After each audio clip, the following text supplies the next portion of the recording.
Bosku, antibodi kita tuh main hakim sendiri. Emang benar. Antibodi kita tuh barbar. Ada orang asing sikat, itu antibodi kita. Cuman kadang lupa ingatan. Mereka lupa. Dipikir virusnya lemah semua.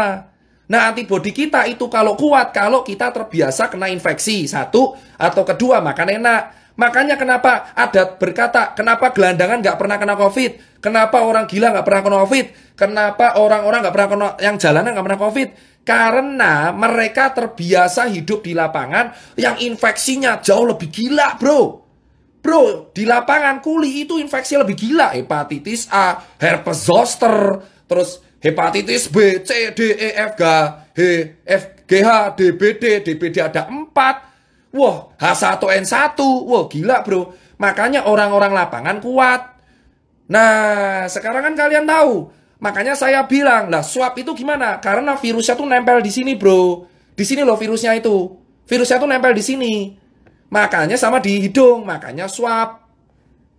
Nah, makanya perawatan COVID ku yopo, gor mangan enak. Sama pakai obat pereda sama antibiotik dosis tinggi kalau dia bergejala parah. Antibiotiknya ada 2, dosis tinggi. Ditambah pereda paru, sesak napas, pereda batuk, sama vitamin dan pereda panas. Obatnya itu. Sama makan enak, dia tinggi protein. Jadi kalau kamu mau mencegah kena COVID, gampang bro, mangan enak. Nah terus orang kecil gimana? Santai, orang lapangan kayak kita bro, sudah terbiasa dengan hidup keras. Makanya karena hidup kita keras, mangan apa wae yo iso. Itu kita cuma kena penyakit kantong kering. Penyakit yang berbahaya buat orang kecil adalah kantong kering. Paham bro? Vaksin itu adalah virus babak belur dimasukin ke tubuh. Kalaupun semua orang nggak mau make, saya sarankan vaksin kasih orang kantor yang imunnya lemah-lemah.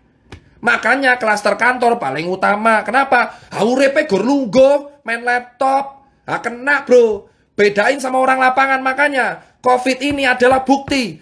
Kita harus bersyukur kalau kita hidup keras. Paham bu? Makanya penyuluhan pemerintah kurang menurutku. Kenapa? Dari awal di sini 3M mereka lupa satu, nutrisi. Nutrisi itu penunjang antibodi. Cuma pakai masker buat apa kalau nggak bisa makan? Kalau warganya nggak makan, kelaparan, yang ada sakit, malah tipes bro. COVID lolos, mah tipes, mah mati. Kita itu kena penyakit kantong kering malahan kalau kita nggak makan. Paham bos? Itu alasan COVID, makanya itu pertama. Makanya kalau ada media bilang obat COVID ditemukan, kayak ngaton, renek bro obat COVID. Jika ada media mengatakan obat COVID ditemukan, obat COVID itu apa? Obat COVID itu antibodimu dewe. Makanya kalau antibodimu harus stabil, berpikir positif. Lah terus Mas Tirta paranoid. Makanya saya kecewa dengan media paranoid. Karena media paranoid itu akan meningkatkan hormon stres kortisol. Kalau stres, imunnya ikut stres, tentaranya stres. Paham? Jadi kalau misal kita stres nih, paranoid, ketakutan, ini di dalam tentaranya juga ketakutan. Tentara juga punya, di dalam kita tuh tentara juga ngikutin mood kita. Jadi kalau kita ketakutan, tentara kita juga ketakutan. Yang ada malah tambah sakit. Makanya saya bilang, narasi ketakutan itu harus diganti. Jangan kasih foto kuburan, tugu peti mati. Saya paling nggak setuju adalah tugu peti mati di Jakarta. Kayak ngopo? Karena semakin orang ditakuti, semakin dia paranoid, semakin imunnya lemah. Orang harus happy bro. Paham bro? Nah itu yang saya bilang. Makanya kalau kita bilang Jaring itu kenapa saya salut, dia bagi pangan. Pangan itu adalah komponen penting dalam menjaga imun. Jaring itu sebenarnya pinter bro, tapi cara ngomongnya emosi. Makanya rata-rata hatersnya banyak, ada yang baper dilaporin. Yang laporin bukan saya, tapi orang yang baper. Jaring itu komponennya benar, ngasih nutrisi, karena nutrisi menghasilkan antibodi yang kuat. Nah kalau kalian imunnya lemah, makanya nggak semua orang imunnya kuat, makanya pakai masker. Nah ini harus berdampingan, maskeran karo mangan. Masker tok rasa imbang, ramangan sakit. Mangan tok ramaskeran ya loro. Makanya saya bilang masker, malah saya bilang 2M. Masker romangan kalau aku.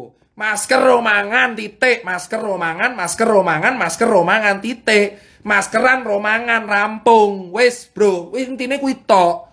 Jangan dibuat ribet ini. Pakai influencer pendidikan, influencer kesehatan. Pentingnya apa? Masker romangan. Paham? Sosmed kita tuh berlebihan banget. Foto kuburan lah, orang-orang apalah, terus inilah, obat COVID lah, apalah. Itu kalau gejalanya berat. Makanya mencegah COVID kuwi simple. Maskeran romangan. Cuci tangan kan dari dulu diajarin. Sebelum makan cuci tangan dulu ya nak, sama berdoa. Itu kan diajarin. Yang belum diajarin apa? Maskeran romangan. Wes, mangan bro.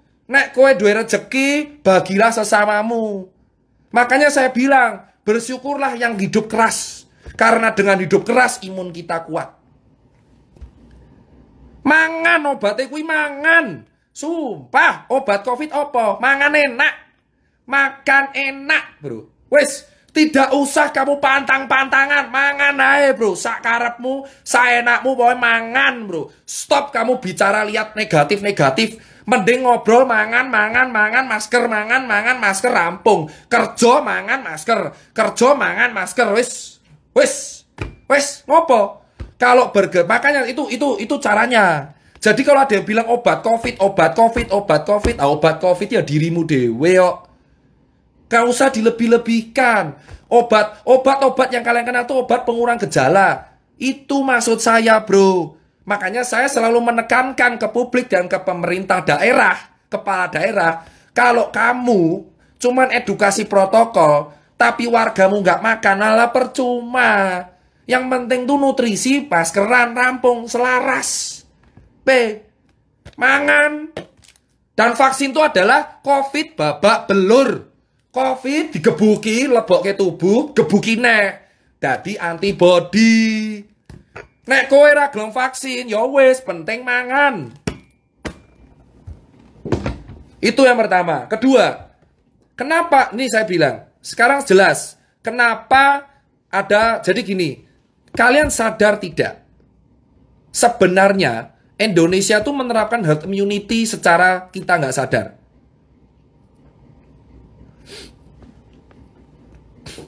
Ya, yang benar adalah apa saya bilang ya, Indonesia tuh sebenarnya sudah menerapkan herd immunity. Secara kalian nggak sadar. Paham? Herd immunity, ini saya baca. Herd immunity itu adalah, nih saya baca ya. Ini saya baca nih.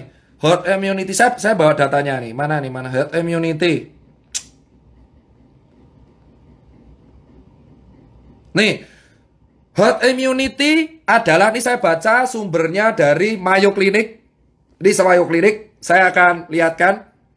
Saya bacakan, herd immunity itu adalah terjadi ketika ada sebuah bagian dari komunitas yang menjadi tahan atau kebal dari sebuah penyakit yang menyebabkan mereka menyebarkan satu persatu.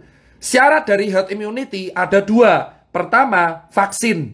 Kedua adalah infeksi natural. Nah, makanya saya bilang, jika ada nakes yang mengatakan, kita tuh gak herd immunity. Nah, kalian tuh sadar nggak? Kita secara nggak langsung sudah menerapkan herd immunity. Saya mendapatkan sumber dari ini web kalau saya dokter ya. Mayo Clinic ORG. Ini adalah kayak website kalau saya dulu kuliah dokter pakai ini semua kalau diskusi. Jadi, herd immunity itu diraih dari dua hal. Satu, vaksinasi. Kedua, natural infeksi. Lah terus kalau pemerintah bilang kita tidak herd immunity, lah ini sumber jurnal aja mengatakan bahwa salah satu syarat herd immunity adalah satu vaksin, dua infeksi natural. Secara nggak langsung kita ini sudah mengalami infeksi natural. Karena infeksi kita tambahnya ribuan per hari, tidak terkontrol, tapi banyak yang sembuh. Paham maksud saya? Ketika banyak angka positif naik, tapi diiringi angka kesembuhan yang naik, itulah ada salah satu gejala herd immunity. Paham nggak? Jadi secara nggak langsung, kita tuh sudah menerapkan herd immunity. Cuman orang kita tuh malu ngomong. Herd immunity diraih dari dua hal. Satu, infeksi natural. Kedua, vaksinasi. Vaksinasinya Januari. Jadi secara nggak langsung kita nih OTW herd immunity. Kenapa saya bilang gejala herd immunity adalah infeksinya masif, angka positif naik, diiringi angka kesembuhan yang naik. Tapi angka kematiannya ini harus turun.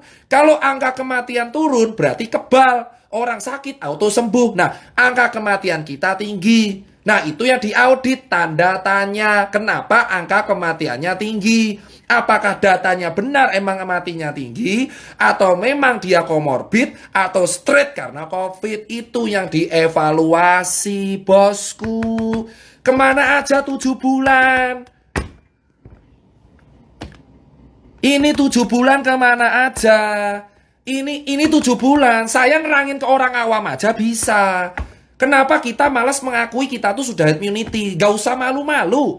Indonesia ini secara nggak langsung menerapkan herd immunity. Kenapa saya bilang mengatakan seperti itu?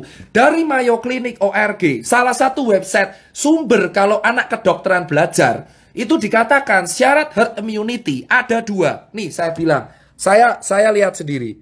Pertama, nih, vaksinasi. How is herd immunity? Nih, Mayo Clinic ORG. Vaksinasi. A vaccine for the virus cause COVID-19 will be ideal approach to having herd immunity. Kedua, natural infeksi. For example, semua yang ini saya terjemahkan. For example, semua yang selamat dari flu influenza H1N1 akhirnya 2009-2010 itu jadi flu babi. Nah, orang yang kena flu influenza lebih tebal. Makanya saya bilang, orang yang pernah kena flu zaman dulu, influenza, flu aneh-aneh, kena COVID jadi agak kebal. Itu namanya kekebalan antibodi alami. Makanya ada yang bilang kalau kena DB, kena flu, kena COVID lebih kebal. Itu bro. Kenapa malu buat ngomong sih? Apakah harus butuh ahli buat ngomong? Saya aja bisa ngomong. Nah, secara nggak langsung, kita ini OTW herd immunity. Paham, bos? Karena apa? Kita dibiarkan kena infeksi. Cuman pakai masker sama makan. Makanya solusinya adalah persiapkan diri. Kalau ada yang tanya, kita ini OTW herd immunity. Jadi kita ini OTW makan, maskeran, sambil nunggu vaksin. Kalau mau, kalau enggak ya udah, yang penting hidup keras, bro. Olahraga. Jangan malas gerak, olahraga bro. Olahraga. Makanya saya bilang olahraga makan di lapangan. Salut buat kuli bangunan karena mereka olahraga. Makanya penyakit kita ini kantong kering malahan. Kantong kering jadi sakit. Orang tuh malas ngaku. Bukti kita OTW immunity adalah positif naik, sembuh naik. Coba cek di semua data. Positifnya ini saya lihat ya. Saya cek data. Saya cek data, bentar, saya cek data bentar. Mana nih? Makanya kan kita lihat ya, di Pandemic Talk, positif naik, sembuh naik. Itu contoh herd immunity, tapi kematiannya tinggi. Nah, karena kematian tinggi, herd immunity gagal. It means kita mati bro, mati massal. Gila. Paham nggak? Jadi herd immunity itu syaratnya positif naik, ya. Positif naik, sembuh naik, mati turun. Jadi kematian menurun, kebal. Lah di Indonesia ora, bro. Positif naik, sembuh naik, mati ini munggah. Case fatality rate munggah. Case fatality rate itu adalah angka kematian per 1000 orang. Nah, berarti kalau angka kematian munggah, bahaya mati massal, bro. Nah, ini yang harus kita pecahkan. Kenapa kok banyak yang meninggal? Ini yang diaudit. Jangan salahin rakyatnya. Kenapa kok banyak meninggal? Padahal nakes juga berusaha maksimal. Ini yang harusnya diaudit oleh pemerintah pusat. Paham? Harusnya pemerintah pusat ini tanya, kok nakes banyak yang meninggal ya? Kok wargaku banyak yang meninggal ya? Ini kenapa? Apakah komorbid? Apakah datanya benar? Apakah sudah diautopsi? Apakah karena ada gejala pemberat? Apakah karena kelelahan? Itu yang harus diaudit. Namanya audit mortalitas. Audit kematian. Herd immunity terjadi, ini saya lanjutkan ya, ulang. Herd immunity terjadi kalau angka positif naik, sembuhnya tinggi, matinya turun. Kalau matinya juga naik, ini bahaya. Namanya danger alert, bro. Artinya mati massal, bro. Bajila, Kan mumet. Nah, ini yang diaudit. Dari kematian yang tinggi ini dicek. Yang mati orang mana? Orang mana karena apa? Nakes apa enggak? Makanya saya setuju telur di sini bahwa harus kematian ini diaudit. Apakah kematian ini benar karena COVID atau karena komorbid yang endingnya COVID? Ini harus dicek. Kenapa? Ini namanya audit mortalitas. Makanya saya setuju telur di situ bahwa semua yang mati ini dicek. Kok bisa angka kematian tinggi? Kok bisa sih nakes matinya tinggi? Ini dicek. Apakah karena APD yang nggak lengkap? Apa karena beban kerja? Apa nutrisi yang kurang? Apa karena kelelahan? Apa karena SOP yang salah? Ini dicek. Jangan sampai rakyat kita mati sia-sia.